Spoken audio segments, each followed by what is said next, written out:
Hello, English learners. Welcome back to English Pod. My name is Marco. And my name is Erica. Today, we're bringing you another one of our sports lessons, and this time, we're going to go to a boxing match. That's right. So we're going to be learning language that you can use if you're talking about boxing, but not only boxing, right? Right. We can also use this language for describing a fight or somebody that's fighting. Okay, so not that we're asking our listeners to get into fights, but if ever you see a fight, at least now you'll have the language to talk about it.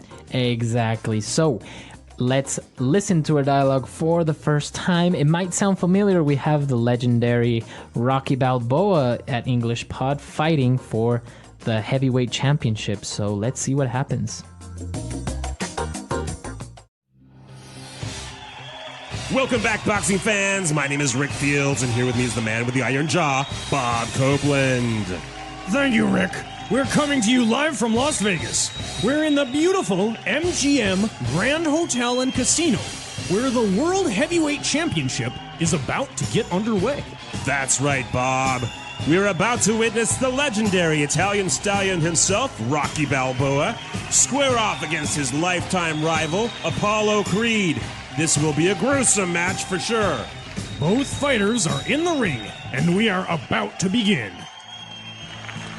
In the blue corner, weighing in at 220 pounds, the former heavyweight champion of the world, the master of disaster, the one and only Apollo Creed.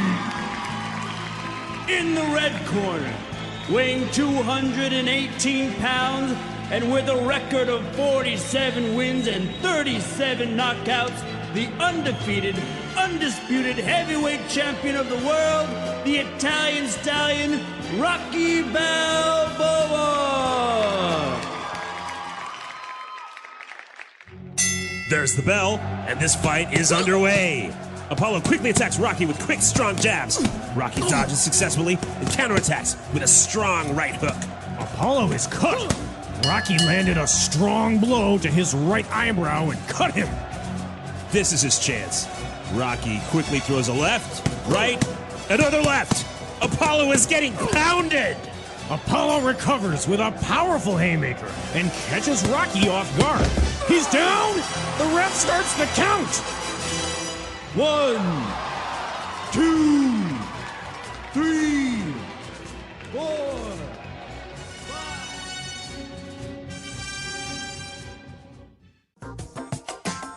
Wow, sounds like a great fight. Amazing fight, and I don't know who's going to win. Rocky apparently got knocked down. What do you think will happen? Well, if I know anything about Rocky Balboa, he will not stay knocked down for long. All right, so let's take a look at some of the language we saw in this dialogue in Language Takeaway. Language takeaway. Well, Rick Fields said that we have a very gruesome match tonight. A gruesome match. Gruesome. All right, so if something is gruesome. It's bad, it's terrible, it's bloody. Okay, bloody, terrible, very hard, or like a gruesome fight would be a very bloody fight. Yeah, or a gruesome film. Okay, very good. So, gruesome. Now, they mentioned that both fighters are in the ring. Both fighters are in the ring. The ring. Okay, so the ring is the physical space where they fight. But isn't it square? Yeah, it is square. It is not really circular, but it's called a boxing ring. I'm not really sure why. Well, maybe one of our listeners knows and can tell us about that, because I am not an expert on boxing. But what I do know is our next word. They were describing Rocky Balboa's career, and they said he had 37 knockouts. Okay, a knockout. A knockout. In this sense, knockout is a noun. A knockout is when a fighter hits the other fighter and he falls to the ground and he can't get up in 10 seconds because he's tired, he's dizzy, he's hurt. Okay, so that's a knockout. Okay, so this is a technical boxing word. It's the action of falling to the ground and not getting up. Right, but there's also a verb, to knock out. Or to knock someone out. So exactly. So when you say, I knocked this guy out. It means I hit him so hard that he fell to the floor and maybe he was unconscious for a while. So he fell asleep, basically. Almost. Yeah. So it's very similar, the noun form to the verb form. Like basically, if you knock someone out, you get a knockout. Okay, so to knock someone out, a knockout. All right. Now for our next word, we saw as Apollo quickly began to jab Rocky Balboa. So the noun, a jab. So a jab.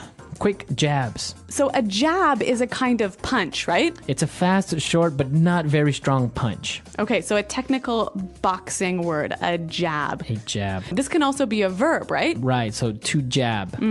To jab. Now, Apollo was throwing jabs and Rocky began to dodge. All right, and that's our next word, to dodge. Dodge. D-O-D-G-E, to dodge. All right, so if you dodge, you're trying to avoid getting hit. Right, so you move your body so that you're not hit. Exactly.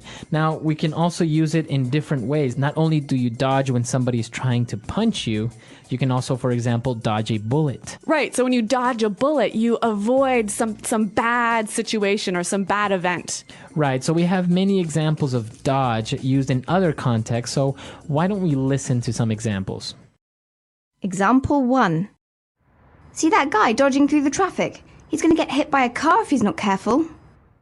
Example 2. Well, the storm turned south, so it looks like we managed to dodge a bullet. Example 3. Look, you're the one who is in charge of sales and the numbers are down. It's your problem, so stop trying to dodge your responsibilities. You know, that word reminds me of another sport, dodgeball. Oh, dodgeball, exactly. Same principle. Yeah, but that's an entirely different lesson.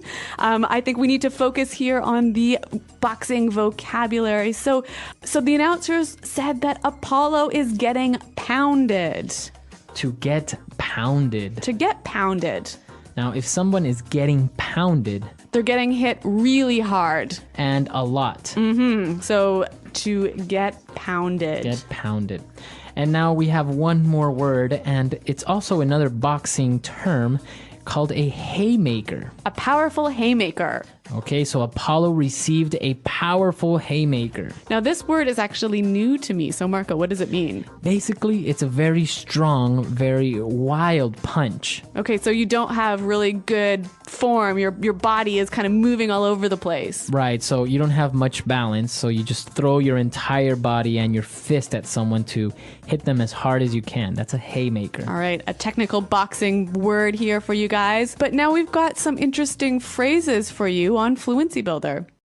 Fluency Builder. All right, so on Fluency Builder today, we're going to take a look at some of these phrases, and we have 4 of them for you today. So let's get started with the first one.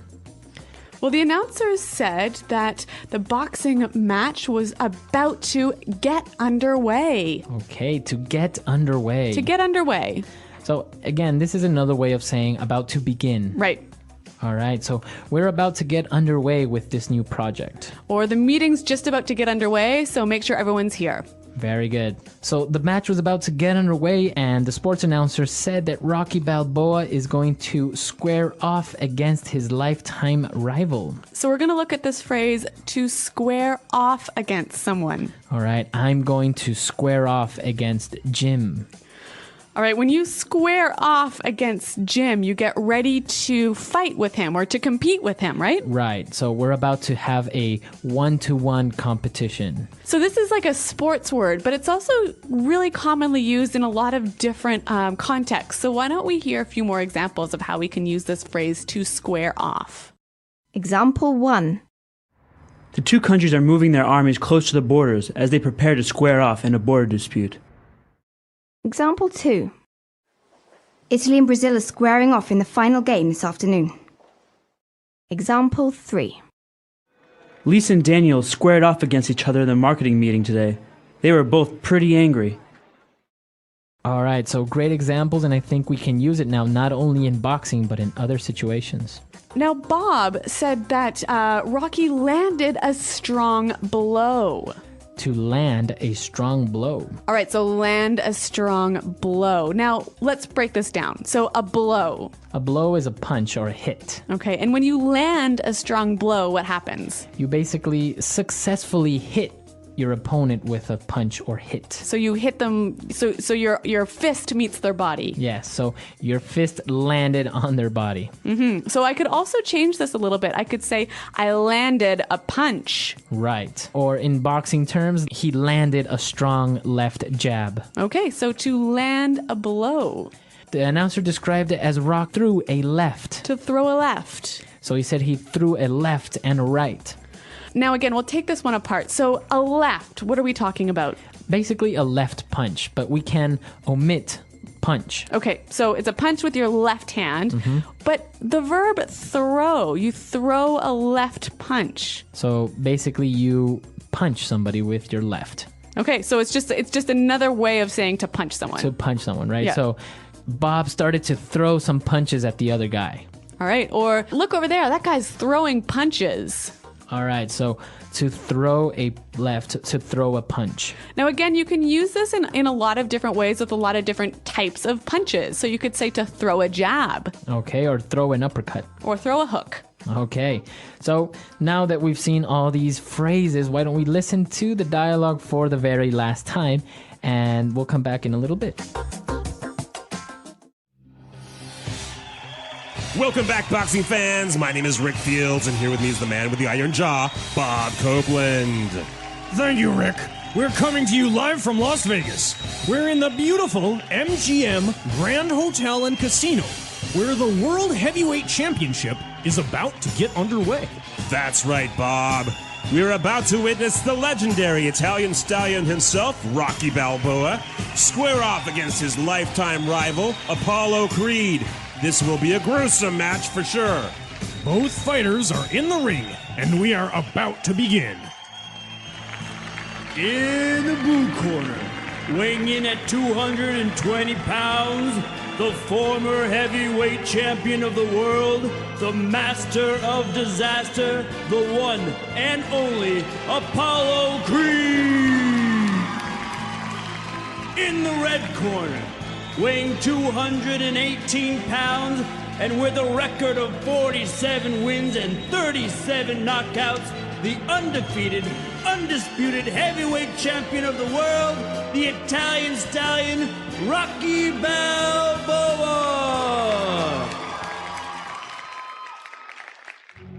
There's the bell, and this fight is underway. Apollo quickly attacks Rocky with quick, strong jabs. Rocky dodges successfully and counterattacks with a strong right hook. Apollo is cut.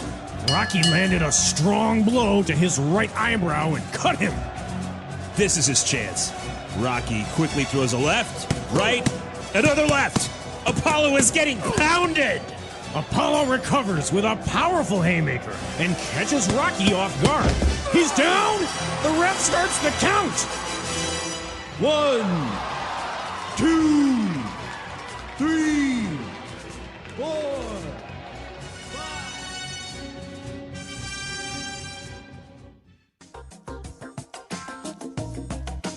So as I mentioned, Marco, I'm not really that much of a fan or that knowledgeable about boxing. And actually, this is becoming a theme in these sports lessons, isn't it? Well, boxing is a very popular sport in North America. I'm not really that big of a fan, but I have seen a couple of matches, and it's very interesting because, as we saw in our dialogue, most big fights take place in Las Vegas at some big hotel. Right, but you said it's super popular and everyone wants to watch these matches, and obviously everyone can't go to Las Vegas. So what's the common way for most people to watch these boxing matches? Right, so in the United States, there's something very popular called pay-per-view, and I'm sure in your countries you have something similar. Basically, pay-per-view, you can buy the fight so you can have access to it and watch it on your TV. But you only pay one time to watch like maybe 2 hours, right? Right. So let's say you're at your house, it's 6 o'clock, and the fight begins at 8. So you can call your TV cable company, or maybe use on the internet with a credit card, and they activate it on your TV so you can watch the fight, and when it's over, well, you finished watching it. Now, it's pretty expensive, isn't it? Yeah, pay-per-view can be very expensive depending on what event it is, because sometimes it's boxing matches, concerts, or special events. So it can maybe cost, I don't know, $60, $80, maybe $100. So it's very popular for one house to buy the pay-per-view, and then many friends come over and everyone chips in with $5 or $10 and everyone watches it on one TV.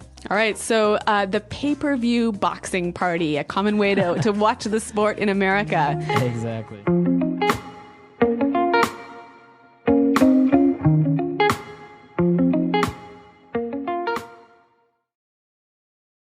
Hi, welcome. Are you ready to listen to our story? I still remember the night I stepped into that old gym for the first time. It smelled like sweat, leather, and determination.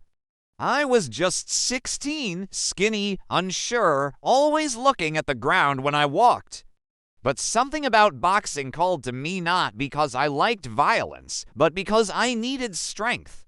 I needed courage, and I believed, deep down, that the ring might give it to me. Coach Martin was the first person who really saw me.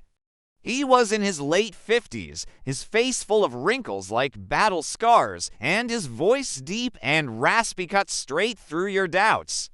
If you want to learn how to fight, he told me, you first need to learn how to stand. That was my first lesson. Stand up straight, chin down, eyes up. He said those words with such power, it felt like a command not just for boxing, but for life. From that moment, the gym became my school not just for punches, but for language too. Every day, I heard new words. Hook, uppercut, footwork, jab, slip. At first, it was like learning a secret code. But slowly, I started to understand, and more importantly, I started to speak. Coach didn't just shout commands. He explained. A jab, he said, is like your handshake in the ring. It's how you say hello quick, polite, and firm. I'll never forget that. And suddenly, I realized something. Boxing wasn't just about fists. It was about communication, body language, strategy, confidence. Everything I learned in the gym, I could use outside the gym too. When Coach showed me how to dodge, he said, it's not just about avoiding punches, it's about moving smart.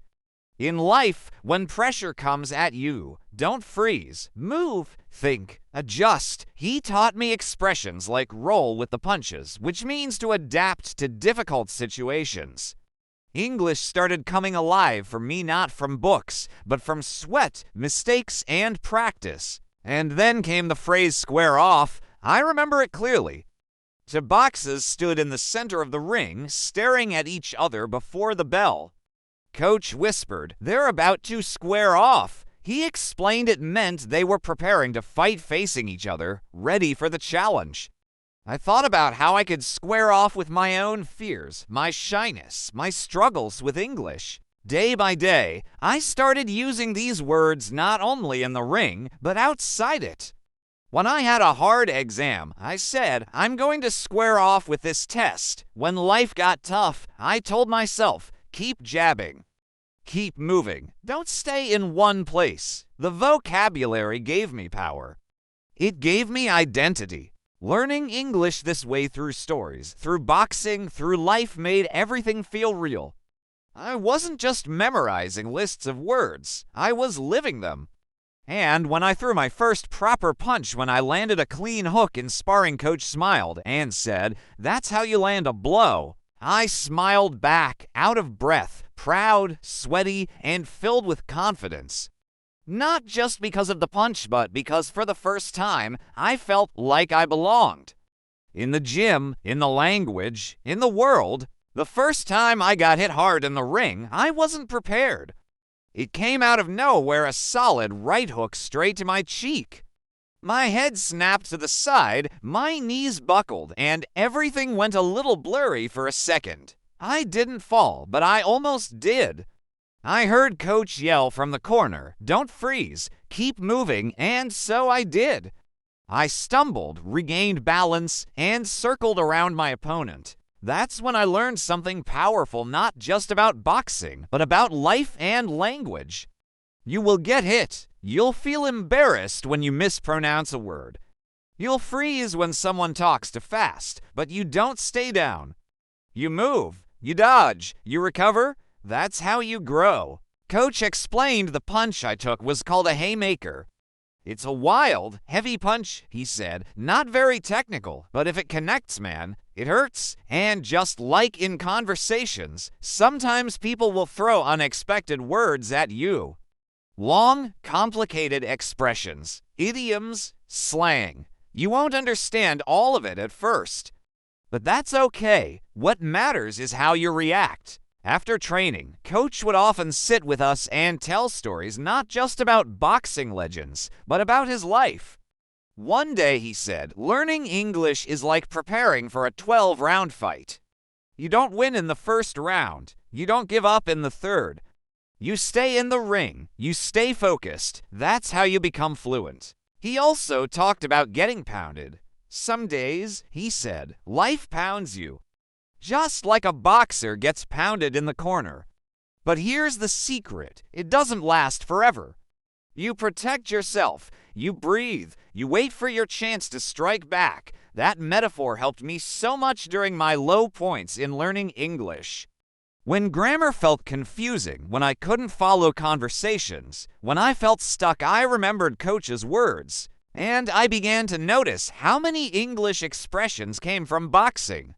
Like on the ropes when a boxer is almost defeated, people use it in real life too. Our company's on the ropes, someone might say when things are going badly.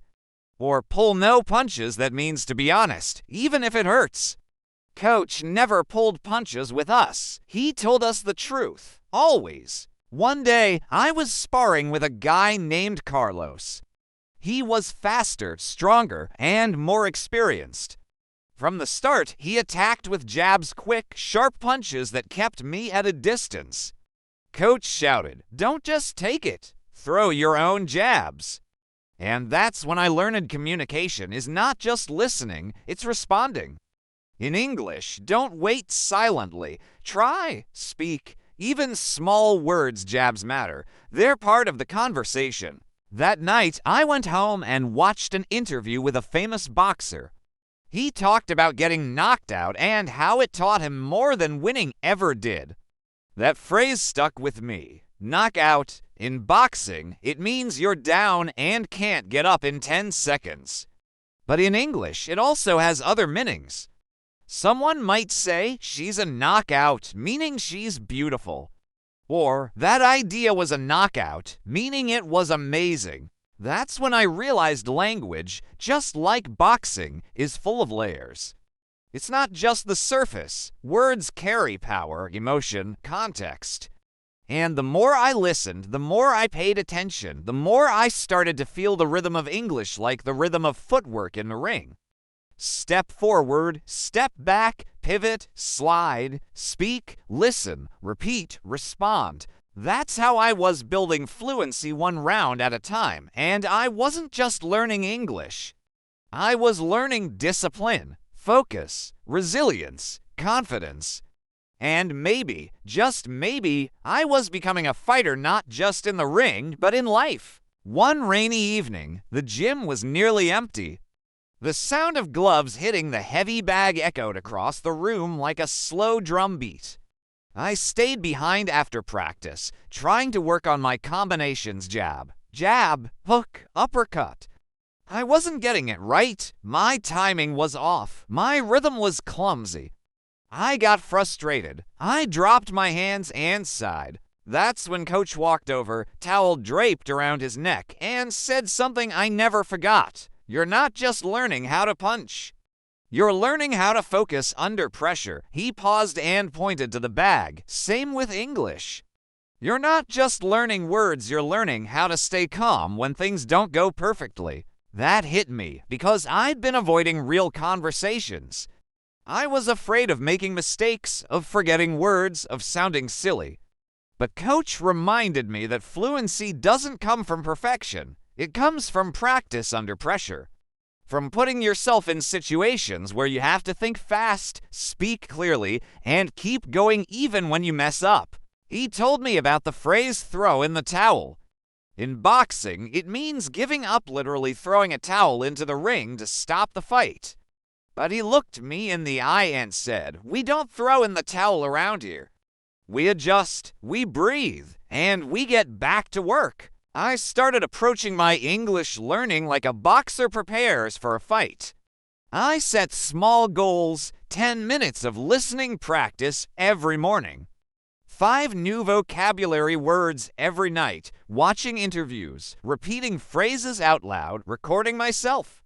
I shadowed native speakers, mimicked their tone, rhythm, intonation. I wasn't just learning words, I was building muscle memory for my mouth. Coach introduced us to a technique called shadow boxing, where you practice punches without an opponent. I started doing the same with English. Walking down the street, I'd talk to myself quietly in English. What do I see right now? I see a red car, a woman crossing the street, a man holding an umbrella. It's raining. The weather is cold. It felt weird at first, but it worked. It built fluency. It gave me confidence to speak even when no one was listening. One afternoon, a new guy joined the gym. His name was Adam, and he was from New York. He spoke fast with tons of slang. At first, I couldn't follow him. But instead of staying silent, I asked him to slow down. I said, "Can you repeat that?" "I'm still learning." He smiled and said, "No problem, bro. You're doing great." That moment changed everything. I learned that it's okay to ask. It's okay to admit you're learning. Most people want to help if you show the courage to speak. We started hanging out after training. Sometimes I'd ask him to explain phrases he used. "What does beat to the punch mean?" I asked once. He laughed. "It means someone did something before you had the chance. Like, I was going to invite her to dinner, but Joe beat me to the punch." Another boxing phrase. Another piece of English unlocked. Adam became my first real English speaking friend. We talked about music, movies, life. And slowly, my vocabulary expanded not from textbooks, but from connection. Real life, real speed, real English. I made mistakes all the time, but I stopped caring, because every mistake was a chance to improve. Coach once said, "The moment you stop being afraid of punches, you become dangerous." I think the same is true for English. The moment you stop fearing mistakes, you become powerful. You start to express yourself. You take risks. You grow. I didn't need to be perfect. I just needed to keep showing up, gloves on, heart open, ready for the next round. A month later, Coach signed me up for my first amateur fight. It wasn't a big deal, just a local event with maybe 30 people watching, but to me, it felt like the World Championship. My hands were shaking. I couldn't eat. My thoughts were racing. What if I mess up? What if I lose badly? What if everyone laughs? Before the match, Coach came over and wrapped my hands carefully. As he did, he said, "Nerves are good. It means you care. But remember, confidence doesn't come from being perfect.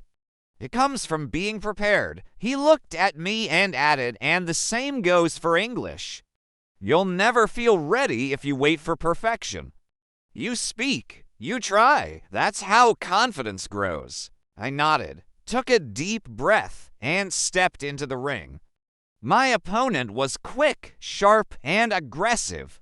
The moment the bell rang, he came forward, throwing a flurry of jabs short, fast punches meant to overwhelm. I panicked for a second. My heart pounded. But then I remembered Coach's advice: stay calm under pressure. I moved my feet. I dodged. I waited. And when he left an opening, I countered with a clean left hook. That punch didn't knock him out, but it changed everything.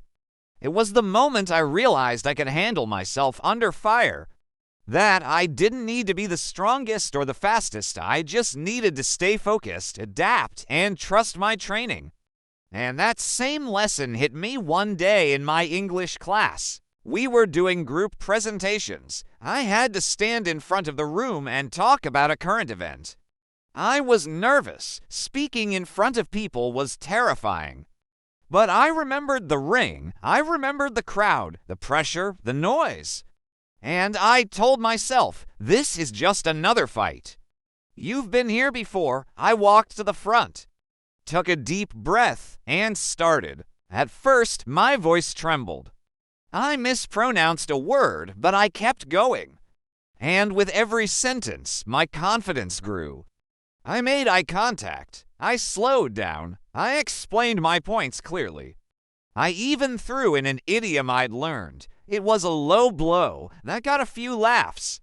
When I finished, my teacher smiled and said, "You landed every point." Another boxing phrase landed. Just like in the ring, it meant I connected. I was starting to see how the language of boxing and the rhythm of English overlapped. In both, timing matters, control matters, and courage matters most of all. Later that week, Adam invited me to a pay-per-view fight night at his place. A bunch of guys were coming over to watch a title match. I almost said no. I didn't think I could follow all the fast English, the jokes, the slang. But then I thought, what if I never step into the ring? So I said yes. That night changed everything. They talked fast. Yeah. They used expressions I didn't understand, like "he's on the ropes" or "that was a sucker punch," but I listened closely. I asked questions. I repeated phrases to myself. I laughed when they laughed, even if I didn't always get the joke. I was learning the music of conversation, the pauses, the emphasis, the rhythm. At one point, someone said, "Man, this guy's getting pounded," and I smiled because I knew that one. I turned to Adam and said, "But he's still standing. He's not throwing in the towel." He raised his eyebrows, impressed. "You're getting good, man." I wasn't fluent yet, but I was in the fight. And that meant everything. I remember one cold morning, walking to the gym before sunrise. The streets were quiet. My breath turned into fog with every exhale.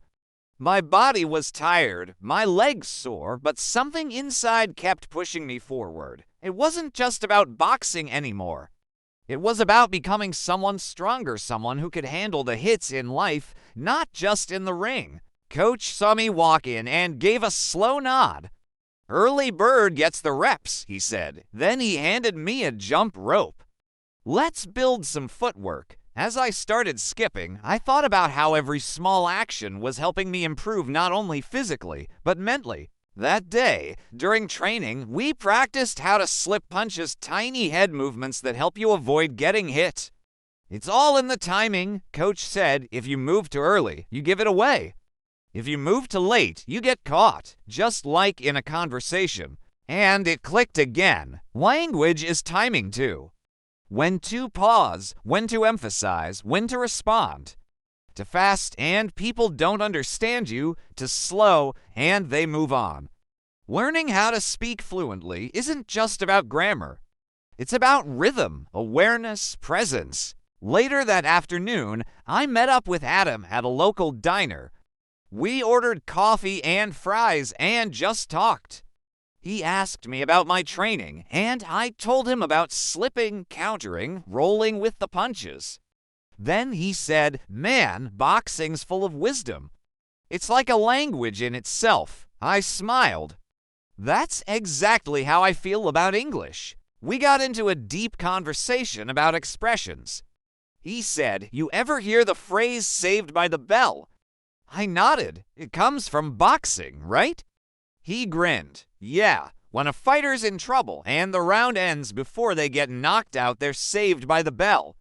But people use it in everyday life too. Like, if you're in a tough situation and something interrupts just in time, you say, 'You saved by the bell.'" I started noticing these expressions everywhere. In TV shows, songs, conversations on the street. Phrases like "hit below the belt" meaning something unfair or too personal. Or take a shot, which can mean to punch or to try something risky. Like, take a shot at your dream. That one became personal to me. One day, I had a chance to join a local speaking club. It was for people learning English, but they invited native speakers too. I hesitated. What if I freeze? What if I don't understand the topics? But then I heard Coach's voice in my head. Take the shot, so I went. That night, I stood in front of a small group of strangers and told them my story, how I started learning English through boxing. How every punch taught me a new word, how failure made me better. I used phrases like land a blow, square off, take a hit, and I saw people nodding, understanding, connecting. After the talk, a woman came up and said, "Your story really hit home. Thank you." Another phrase hit home. It means to touch someone deeply. I smiled. It means a lot to hear that. Every experience, every conversation, every moment of courage was building something inside me, something more powerful than muscle. I was building fluency. I was building identity. I was becoming someone who didn't just speak English, but lived it, felt it, used it to connect. And that's when I realized fluency isn't about knowing all the words. It's about being in the ring, speaking, failing, trying again. Staying in the fight, round after round. By the time spring came around, something had shifted in me.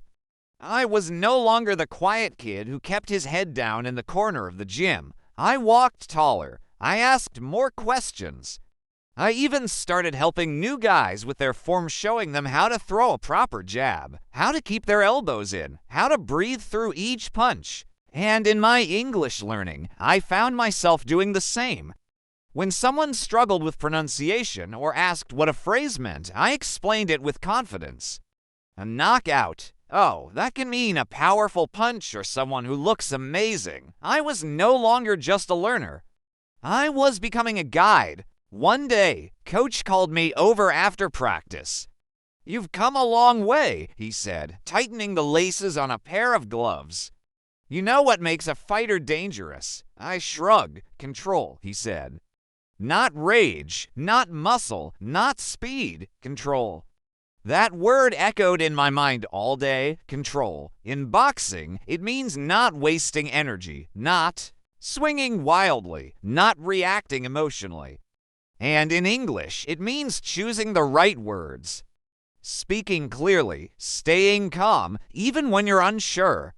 I remembered how I used to panic when I didn't understand something. Now, I just say, "Can you say that again?" Or "What does that mean?" That simple shift tasking without fear gave me control in conversations. Adam and I were spending more time together outside the gym. Sometimes we'd sit in the park with coffee and talk about life. He once said, "You know, man, you don't sound like someone who's still learning English." I laughed. I'm always learning. And it was true. Learning never ends. I was picking up slang, casual expressions, cultural references. Things you don't get from textbooks. For example, I heard someone say, "That's below the belt," and I immediately understood. It wasn't about boxing, it meant the person had said something unfair, too personal, hurtful. I smiled to myself. Every day, the language made more sense. Every day, I felt more at home in it. One evening, we all went to watch a regional fight. It was held in a large hall, packed with people, loud music, flashing lights. The atmosphere was electric. I watched the fighters square off in the ring, exchanging blow after blow. The crowd roared with every hit. One fighter looked exhausted, stumbling, barely standing. The other came forward with a wild haymaker, but the tired fighter somehow ducked, then countered with a precise left hook. Boom! The crowd jumped to their feet. It wasn't just strength that won that round. It was timing, focus, strategy. And I thought to myself, this is exactly how learning works. Some days you're tired, confused, on the ropes. But if you stay present, stay focused, you find your opening. You find your words, and suddenly everything connects. After the fight, I struck up a conversation with a couple of American tourists. They were impressed by how well I spoke. "How long have you been studying English?" one of them asked. I smiled. I stopped counting. I said, I just keep training. Because that's what it was, training, not studying, not memorizing lists. But living the language, sweating through it, struggling with it, using it every day. I wasn't chasing fluency like a finish line. I was building it like a fighter builds strength, one punch at a time. And deep down, I knew I hadn't just become better at English, I had become better at life. I'll never forget the day Coach handed me a pair of brand new gloves. "You've earned these," he said, placing them gently in my hands, "but not just because of your punches. It's because of your discipline, your mindset, your fight." That moment hit me harder than any hook or uppercut I'd ever taken. It wasn't about winning matches. It was about becoming the kind of person who never backs down, not in the ring, not in life, and definitely not in language. By now, English had become part of my everyday world. I was watching interviews, reading articles, listening to podcasts. Not because I had to, but because I enjoyed it. I'd catch idioms in TV shows and laugh because I understood them. I started journaling in English, writing about my days, my thoughts, my goals. I wasn't translating in my head anymore. I was thinking directly in the language. One afternoon, I sat alone in the locker room after a long sparring session. My body was tired, my knuckles sore. But I felt calm, strong. I looked down at my gloves and thought about how far I had come, not just in boxing, but in English, in confidence, in life. Then I remembered a phrase Coach used a lot: go the distance. It's a classic boxing phrase. It means to last all the rounds, to finish strong, even if you don't win. In life, it means to keep going when things get hard, when the learning gets slow, when the progress feels invisible. And that's exactly what I had done. I had gone the distance. I started helping other learners who were just beginning their English journey. I shared tips. Shadow native speakers. Don't just listen, speak out loud. Talk to yourself if no one else is around. I told them the truth. You will make mistakes. You will feel stuck, but you keep speaking anyway. I told them not to aim for perfection, to aim for connection. To understand that a powerful sentence doesn't have to be long. Even a few good words spoken with heart can land like a punch. That's the magic of English, of language, of courage. One evening, I gave a short talk at a local event for international students. I shared my story, how boxing taught me to fight, and how English helped me find my voice. I used the words that had once confused me: gruesome, jab, dodge, land a blow, square off, get pounded, haymaker. But now they flowed naturally, confidently. When I finished, the room clapped. A girl from the audience raised her hand and said, "Your story really inspired me." I was thinking of quitting, but now I feel like I can keep going. I looked at her and said, "That's what fighters do. We keep going." And that's when it truly hit me. I hadn't just learned a language. I had changed who I was, from the shy boy who barely spoke, to the fighter in the ring, to the speaker on the stage. My journey was built one word, one round, one brave moment at a time. So wherever you are in your English journey, remember this. You don't have to be perfect. You just have to keep showing up. Speak even when your voice shakes. Ask the questions. Take the hits, learn the rhythm, and most of all, go the distance. Thank you for being a part of Best English Podcast Zone. The English Pod Audio Review. Listen to the meaning, then say the vocabulary word. A plastic protective piece placed inside the mouth to protect the teeth. Mouth guard. Causes horror or disgust. Gruesome. To prepare to fight. Square off. Shorts worn for swimming or athletics. Trunks. Land. Land.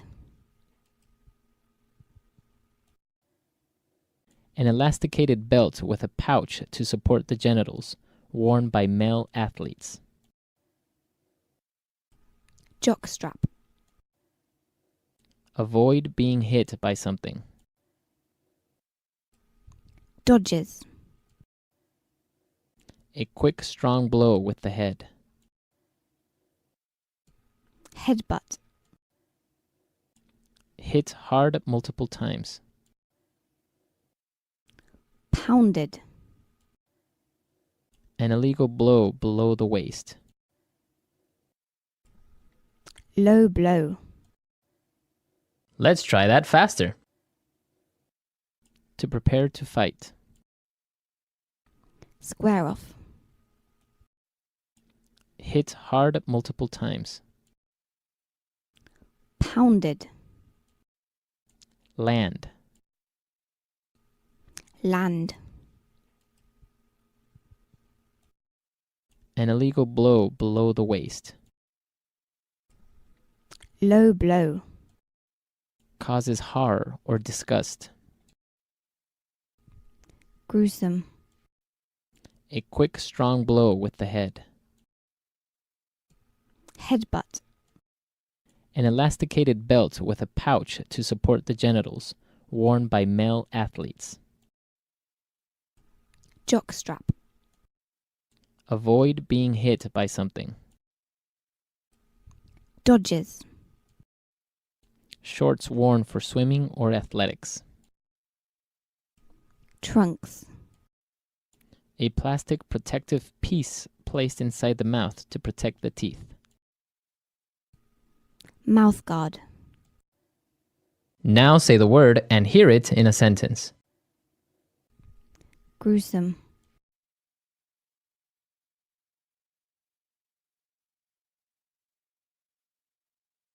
Last night's match was one of the most gruesome fights I've ever seen.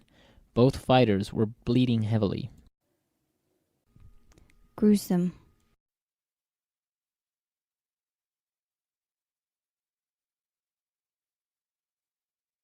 Wow, that is one gruesome looking cut.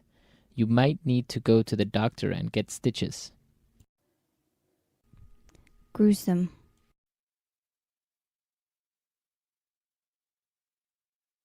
The police described the scene of the crime in gruesome detail. Square off.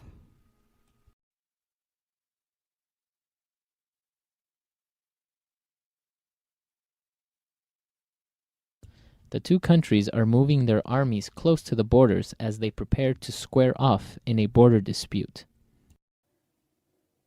Square off.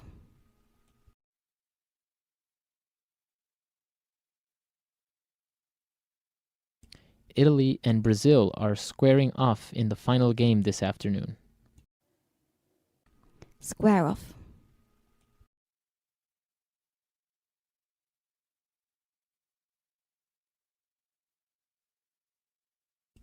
Lisa and Daniel squared off against each other in the marketing meeting today. They were both pretty angry. Land.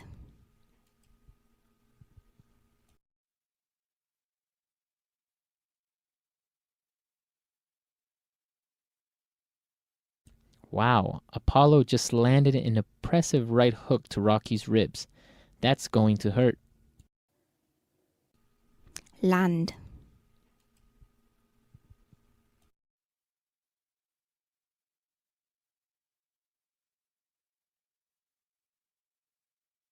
Hey, I didn't lose too badly in the fight yesterday.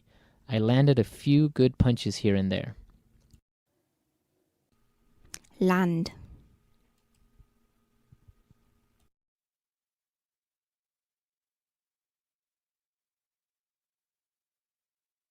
Land an uppercut while he moves closer to you and you will be sure to win the fight. dodges,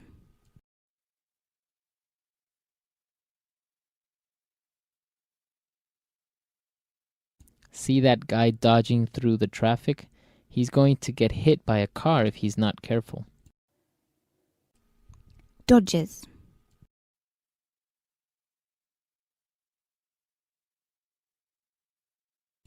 Well, the storm turned south, so it looks like we managed to dodge a bullet. dodges,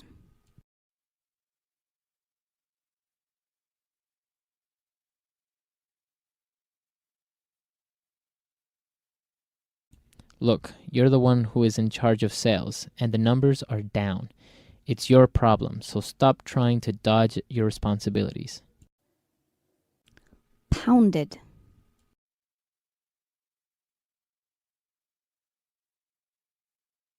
If you say one more thing about my mother, I'm going to pound you. pounded,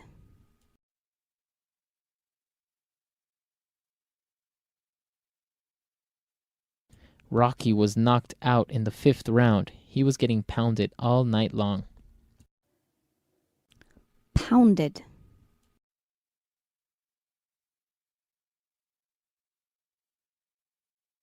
I don't think that movie is going to win any awards. It was pounded by the critics.